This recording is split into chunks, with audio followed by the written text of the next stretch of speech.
Our top story this morning, BBC News NI understands that a decision on whether 15 former soldiers and an alleged IRA member should be prosecuted for perjury over Bloody Sunday is at an advanced stage. 13 people were shot dead when members of the Army's Parachute Regiment opened fire on civil rights demonstrators in Derry in 1972. 15 people were injured. The PSNI began a murder investigation after the Savile report on the killings in 2010 said that those who were killed or injured on Bloody Sunday were innocent. In 2019, the Public Prosecution Service announced that one former paratrooper, identified as Soldier F, would be prosecuted for murder and attempted murder. He's since been returned for trial. At the time, the PPS also said consideration would also be given to allegations of perjury against suspects reported by the police.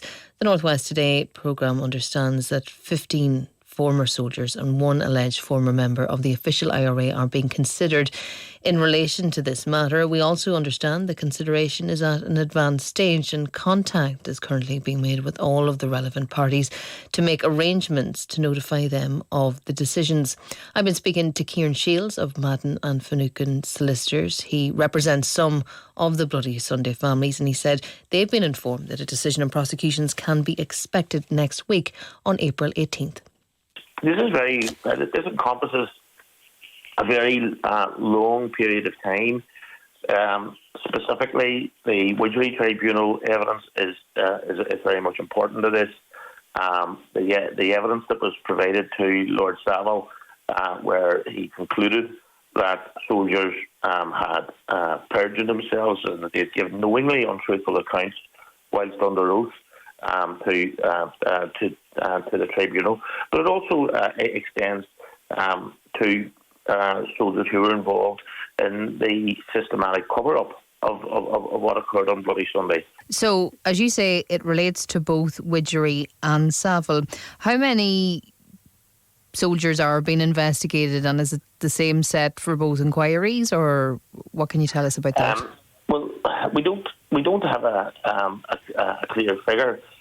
Certainly, when we would have consulted with the Public Prosecution Service, there were so many possible instances of perjury that have been given to certainly the Bloody Sunday inquiry that they said that they were going to concentrate on those soldiers who were involved in the most egregious or the most despicable conduct, really. So obviously that includes the soldiers, those who fired live rounds and who lied about the circumstances in which they fired their live rounds, or they covered up the circumstances in which they discharged their weapon, or if they provided knowingly false accounts in respect of what they had observed their close colleagues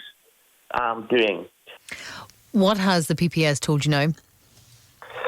This came quite out of the blue. I have to say, as you know, our focus has been in relation to agitating and protecting the family's interests in respect of the soldiers who fired shots, the very serious offences, murders, attempted murders, woundings with intent.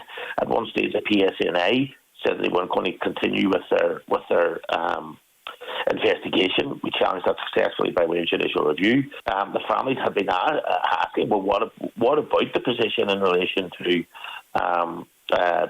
perjury at both tribunals? And that's been very much running in the background pending the Soldier F trial. I mean, in 2010, the silence was deafening from the PPS and the PSNA about what they're going to do in relation to Lord Savile's findings. We had the embarrassment under that. We had the legally challenged the PSNA in respect of them discontinuing the investigation. Again, we had the legally challenged them by way of judicial review in respect of the PPS decision to discontinue even the limited amount of prosecutions in respect of Soldier F. It's taken far, far too long, but we'll wait with interest to see what the 18th of April will bring. That's Kieran Shields of Madden and Finucane Solicitors speaking to me earlier. He represents some of the Bloody Sunday families. We have asked the PSNI for a response on this. We'll bring that to you once we get it. And there is more in this story over on the BBC News NI website.